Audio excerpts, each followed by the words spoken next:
মাগো সবার ভালো করো, ফেরাও সুমতি সুখের নিয়তি। সারা বছর ধরে অন্তরে ভরিয়ে রেখো শান্তি, সব দুঃখ মুছিয়ে নিয়ে গুছিয়ে দিও ক্লান্তি।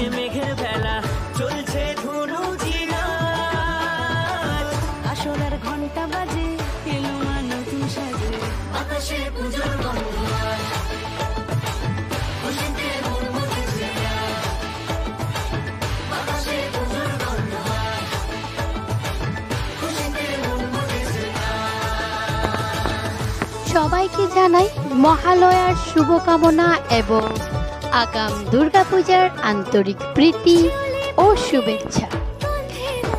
যদি ভিডিও ভালো লাগে তাহলে প্লিজ লাইক করবেন এবং সাবস্ক্রাইব করবেন এবং কমেন্ট করবেন।